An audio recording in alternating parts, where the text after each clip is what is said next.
Kuwait occupies a prominent position in the northwest corner of the Arabian Gulf. It is a land blessed by Almighty God with a rich endowment of that most precious of commodities, black gold, otherwise known as oil.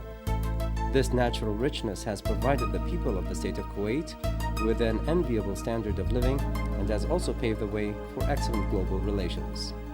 The economy of Kuwait is based on the export of oil to manufacturing and industrialized nations throughout the world, thereby bringing in high revenue in the form of foreign currencies. Oil acts as the economic backbone for the state of Kuwait. Thanks to the natural preponderance of black gold, this blessed land has witnessed a comprehensive renaissance in the growth and development of its economy, its education, its social and health services, and also within its political arena. It has bestowed prosperity and development to the people of Kuwait under the wise regime led by His Highness the Emir, Sheikh Jabir Al-Ahmed Al-Jabir Al-Sabah. Kuwait has implemented a series of well-thought-out plans to develop the national economy to the highest global standards. It established the Kuwait stock market and securities, as well as numerous banking organizations, to achieve high principles within the economy. These principles encourage mutual trust and rights between both corporations and individuals, leading to positive investment in the local market.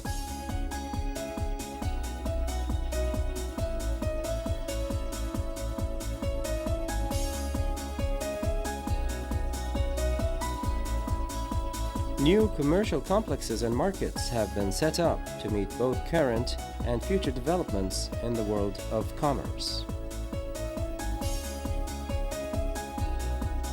Foreign investors have played a vital role in supporting and promoting the Kuwaiti economy outside the borders of the state itself, in effect becoming Kuwait's window to the world. The economic development and prosperity derived from oil have had outstanding consequences for Kuwait. In education, for example, schools, institutions, colleges, and universities have all reaped the benefits in terms of being presented with the very latest technical equipment to further enhance learning.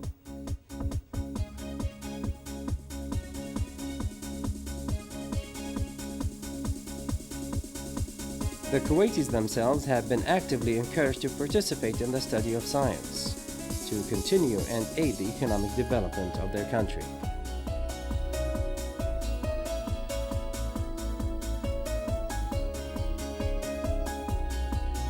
The government of the nation has enthusiastically recognized the importance of human health. This has resulted in the founding of numerous clinics, hospitals, and laboratories that have all been furnished with the most up-to-date medical equipment and highly trained professional, technical, and medical staff. The fantastic array of social venues available in Kuwait is testament to the rebirth of the nation. Everywhere you look, sports and athletic clubs, marriage halls, world-class hotels, public gardens, stunning shorelines, and malls abound, offering a truly desirable variety of entertainment to residents and visitors alike. This comprehensive development and regeneration, seen all over the state of Kuwait, is attributed to oil, the most desirous commodity in the world.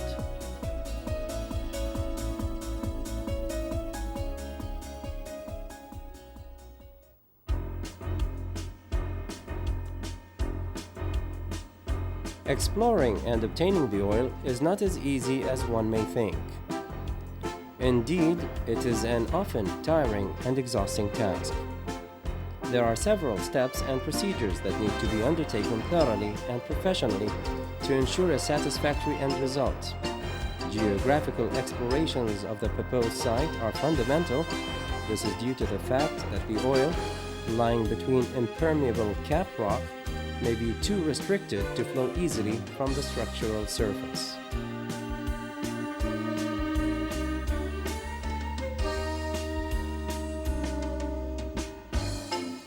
The methods devised by mankind to discover oil have varied throughout history.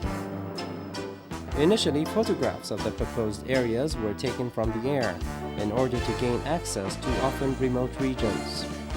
Experts who were trained to spot suitable geological features then studied the photographs minutely.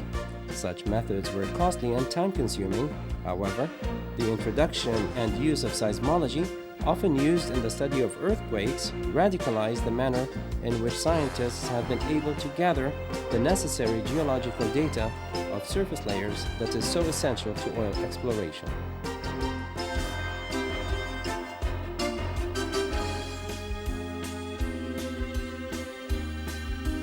The application of such modern technology has fantastic benefits, namely that the quantities and specifications of the potential oil sites can be ascertained from the surface. No digging is required at the stage.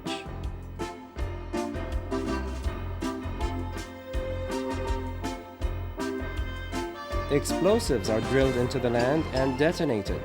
The shock waves caused by this travel beneath the surface of the earth and are reflected back by the various rock layers. The reflections themselves travel at different speeds depending on the type and density of rock through which they must pass. Sensitive microphones or vibration detectors on the Earth's surface then detect these vibrations.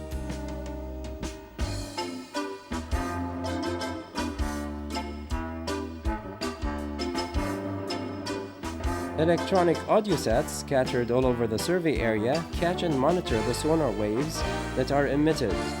This information is then accurately translated into plans, layouts of geological surface features, and oil bars. Seismologists interpret the readings for signs of oil and natural gas traps.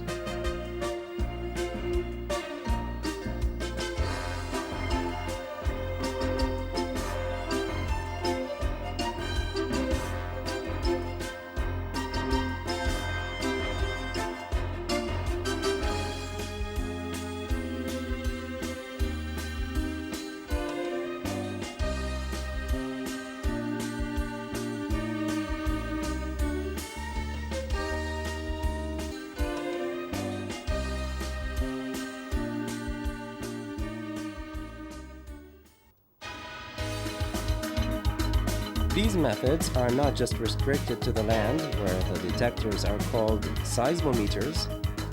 They are also extended to cover seas and oceans, where engineers carry out maritime seismology surveys by sending out sonar waves to the bottom of the sea.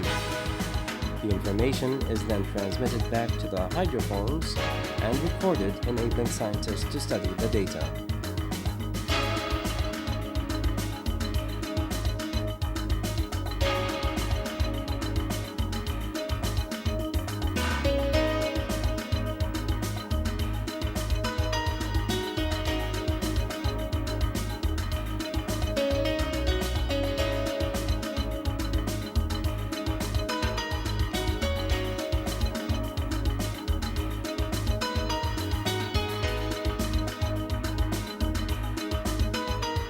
The next step of the process is digging.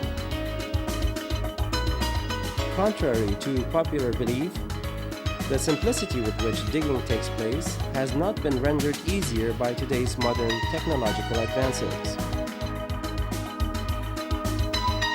Specialists in this field confirm that it is often an exhausting task that requires an endless supply of money, effort, and time, since digging into the earth for distances of up to 25,000 feet cannot be that simple.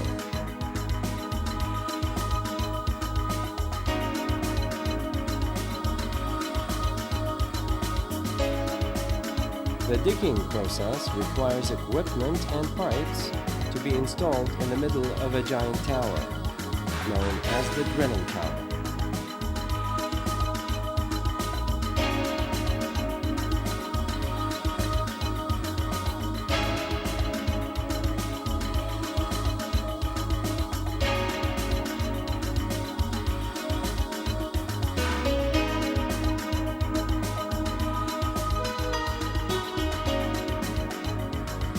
The actual digging process is carried out in cubic frames. The liquid mud that is emitted by the procedure is used to help cool the equipment.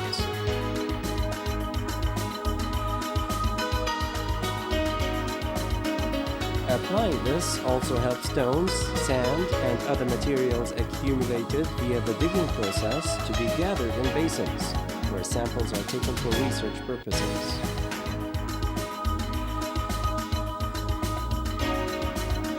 This will help to specify the type of stones, the depth, and to define the distance remaining until the oil bars are reached.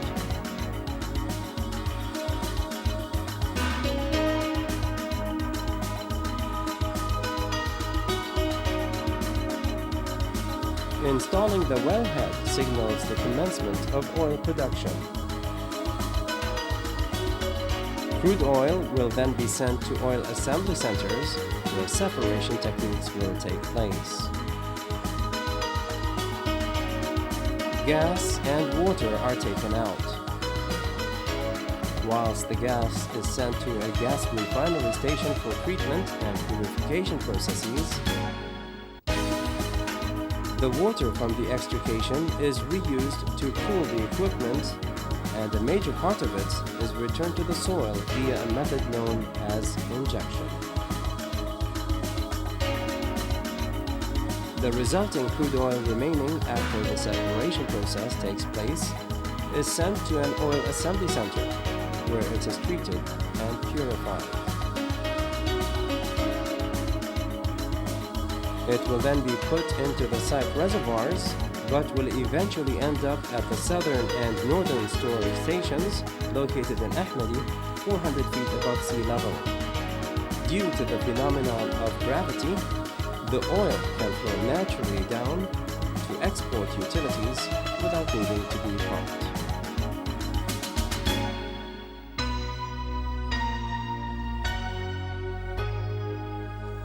The reservoirs are constantly monitored by a central control room that is provided with the highest level of computerized equipment necessary for such a vital job. Exporting pipes are locked and unlocked as per the prepared export schedules. The capacity of storage reservoirs amount to 600,000 barrels each, thus bringing the total storage capacity to 16,346,993 barrels of oil.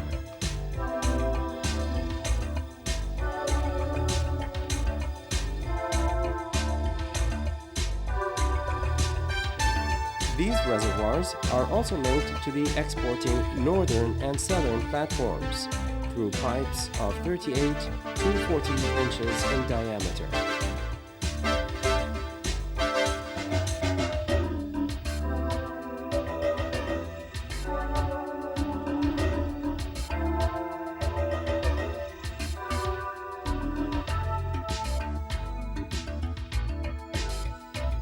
A sponge harbor lies 20 kilometers away from the coastline. It is here that huge steamers come to fill their containers with oil. Enormous pumps operating at a capacity of 13,500 tons per hour continuously replenish the ships.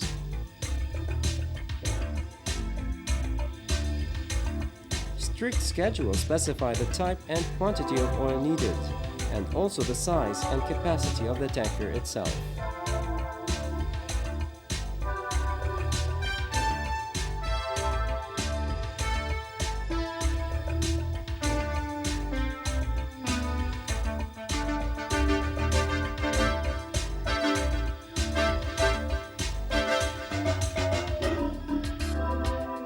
The seismological surveys, production, and export of oil are an integrated process. It is like a chain that cannot be separated or divided. If oil weren't produced, tankers would be unable to carry it to consumers worldwide.